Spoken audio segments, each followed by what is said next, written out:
Assalamualaikum warahmatullahi wabarakatuh dan salam sejahtera bagi kita semua. Pada kesempatan kali ini yaitu masa pengenalan lingkungan sekolah atau MPLS bagi calon peserta didik baru tahun pelajaran 2020-2021 di SMA Negeri 2 Dintet Landas. Kali ini saya akan menyampaikan materi tentang belajar efektif yang disampaikan oleh saya sendiri yaitu Khasmar Hasung Prastiawati.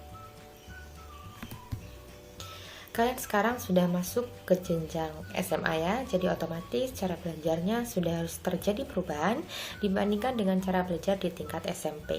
Karena pada jenjang SMA, tingkat kesulitannya akan lebih tinggi dan mata pelajaran yang diterima akan lebih banyak.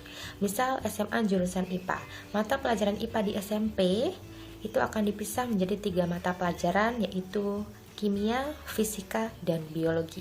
Sedangkan di jurusan IPS, mata pelajaran IPS di SMP akan dipecah menjadi 3 mata pelajaran di SMA, yaitu geografi, sosiologi, dan ekonomi.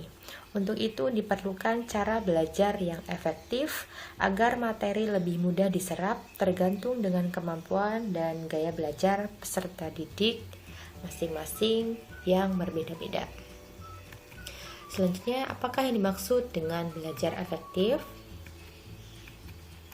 Belajar yang efektif adalah proses belajar mengajar yang berhasil guna dan proses pembelajaran itu mampu memberikan pemahaman, kecerdasan, ketekunan, kesempatan, dan mutu atau kualitas yang lebih baik serta dapat memberikan perubahan perilaku dan dapat diaplikasikan atau diterapkan dalam kehidupan sehari-hari. Sehingga hasil dari pembelajaran itu akan dapat menghasilkan sumber daya manusia yang unggul. Berikut ini adalah tips-tips belajar yang baik dan benar. Yang pertama yaitu belajar kelompok. Buatlah kelompok belajar yang terdiri dari teman yang kalian anggap lebih paham sehingga materi dapat tersampaikan dengan baik. Yang kedua, rajin membuat catatan pelajaran sendiri agar lebih dimengerti. Yang ketiga, membuat perencanaan yang baik. Untuk mencapai tujuan pembelajaran, biasanya diiringi oleh rencana yang baik. Oleh karena itu, ada baiknya kita membuat rencana belajar atau jadwal belajar. Buat rencana belajar yang diprioritaskan pada mata pelajaran yang lemah. Misal kalian lemah di mata pelajaran matematika, maka rencana belajar atau jadwal belajar yang dibuat itu lebih sering belajar mata pelajaran matematika.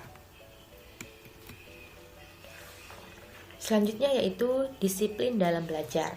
Apabila kita telah membuat jadwal belajar, maka harus dijalankan dengan baik. Contohnya seperti belajar tepat waktu sesuai jadwal yang telah dibuat. Yang kelima, menjadi aktif bertanya.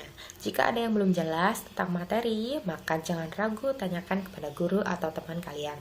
Yang keenam, hindari belajar berlebihan atau SKS, yaitu sistem kebut semalam, yang justru akan membuat pikiran menjadi kacau. Belajarlah setiap hari sedikit demi sedikit agar materi dapat dengan mudah dipahami. Jadi anak-anak, sewaktu diadakan ujian mendadak, maka tidak banyak yang harus dipelajari. Yang ketujuh yaitu banyak berlatih pelajaran yang kurang disukai. Jika pelajaran yang kalian sukai adalah pelajaran matematika, maka jangan dihindari, karena akan membuat kalian semakin tidak suka dan membuat mata pelajaran tersebut semakin sulit. Sebaiknya banyak berlatih agar menjadi mata pelajaran yang mudah. Yang ke-8 yaitu fokus. Yang ke-9 lokasi dan situasi yang kondusif. Yang ke-10 jangan mencontek. Selanjutnya ada hambatan melakukan belajar efektif. Ada faktor dari dalam dan faktor dari luar. Yang pertama kita bahas faktor dari dalam. Yang pertama yaitu kesehatan fisik.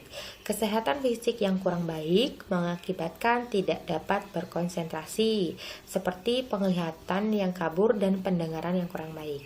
Yang kedua yaitu intelijensi atau kurang atau rendahnya kemampuan belajar. Yang ketiga yaitu kebiasaan buruk seperti menunda-nunda pekerjaan atau malas mengerjakan PR dan belajar. Yang keempat yaitu persepsi negatif. Persepsi negatif ini seperti rasa tertekan atau rasa sulit untuk mengerti pelajaran sehingga takut untuk menghadapi mata pelajaran tersebut. Yang selanjutnya ada faktor dari luar, yaitu keadaan lingkungan yang kurang nyaman dan tenang, sarana prasarana yang kurang memadai, pengaruh teman yang kurang baik, dan keluarga yang kurang memberikan dukungan. Lalu bagaimana cara mengatasi hambatan melakukan belajar efektif? Yang pertama yaitu menjaga kesehatan jasmani agar konsentrasi lebih tinggi. Yang kedua, menumbuhkan rasa percaya diri. Yang ketiga, membangun motivasi diri untuk terus belajar. Yang keempat, carilah tempat belajar yang tenang dan nyaman. Yang selanjutnya adalah tugas. Jadi tugas kalian adalah membuat jadwal belajar atau jadwal perencanaan belajar yang sesuai dengan kondisi dan kemampuan kalian. Misal, jika kalian lebih berkonsentrasi di pagi hari, maka buat jadwal belajar di pagi hari. Jika lebih berkonsentrasi di malam hari, maka buatlah jadwal belajar di malam hari. Ingat, jadwal belajar tidak boleh berlebihan. Terima kasih. Sekian dari Ibu, semoga yang Ibu sampaikan dapat bermanfaat untuk kalian semua. Ibu akhiri, wassalamualaikum warahmatullahi wabarakatuh.